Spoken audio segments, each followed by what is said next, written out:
ہم ہر لڑائی لڑیں گے۔ مجھے خوشی ہے کہ اس وقت توصیف عالم صاحب نے پارٹی میں شمولیت اختیار کی ہے۔ پچھلے دنوں کس سے کیا دغا دیا ہے یہ آپ کے سامنے میں ہے۔ میری یہ طاقت نہیں کہ میں کسی سے بدلہ لوں، لیکن آپ کے اگر اعتماد کے ساتھ کسی نے دھوکہ کیا ہے تو بدلہ لینے والے مالک آپ ہیں۔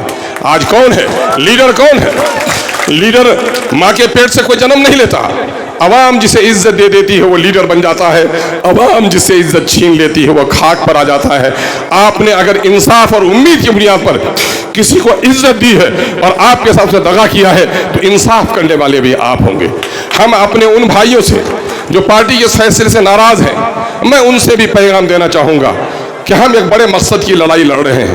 اس بڑے مقصد کی لڑائی میں ہمارے بڑوں نے جو فیصلہ کیا ہے اس فیصلے کو ہمیں تسلیم کرنا چاہیے اگر پارٹی سے آپ کا رشتہ ہے۔ اور ہم کہیں گے توصیف صاحب سے کہ توصیف صاحب آپ کو چاہیے کہ جن لوگوں نے گزشتہ 10 برسوں سے 12 برسوں سے بستی بستی میں بہادرگنج میں MIM کو پہنچایا ہے، بہادرگنج کے نوجوانوں تم گھر جانا تو اپنی امی کو ضرور سلام کہنا، اپنے بوڑھے ابا کو ضرور سلام کہنا۔ میں پارلیمنٹ کا الیکشن ہار گیا، مجھے غم نہیں ہے، لیکن بہادرگنج میں ہمیشہ ہم کو جتانے کا کام کیا ہے۔ آج یہی وجہ ہے کہ MIM کو ایک مقبولیت اس سرزمین پر ملی ہے۔ ہم آپ کی ان مہربانوں کے لیے شکر گزار ہیں۔ ہم جناب بیرسٹر اسدالدین اویسی صاحب کو بھی یقین دلانا چاہتے ہیں کہ یہاں کی لوگوں نے بڑی امید بھری نظروں سے آپ کو دیکھا ہے۔ آپ نے اس وقت جو کام کیا ہے پورے ہندوستان میں اس کی کوئی دوسری نظیر ہمارے درمیان میں نہیں ہے۔ اللہ آپ کی تمام تر آفت سے اللہ آپ کی حفاظت فرمائے۔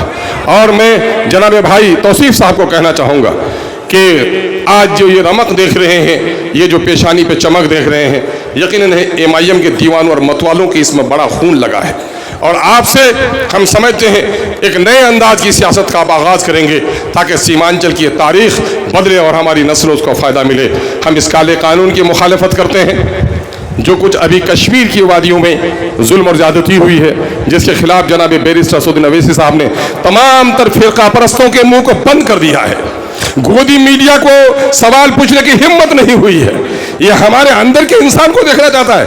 ارے ہم تو وہ ہیں، اس سنسار کا ایشور ہی ایک نہیں، سارے انسانوں کو ایک ماں باپ کی اولاد سمجھتے ہیں۔ اور ہمیں تو یہ پڑھایا گیا ہے ناحق کسی ایک انسان کا خون پورے انسانوں کے قتل کے برابر ہے، اور ایک معصوم کو بچانا پوری انسانیت کو بچانے کے برابر ہے۔ اس لیے ان معصوموں کا، ان مسافروں کا، ان سیاحوں کا جو قتل ہوا ہے اس کی ہم پرزور مذمت کرتے ہیں۔ آئیے ہم سب مل کر ایک نئے انقلابی تاریخ کی طرف قدم بڑھائیں۔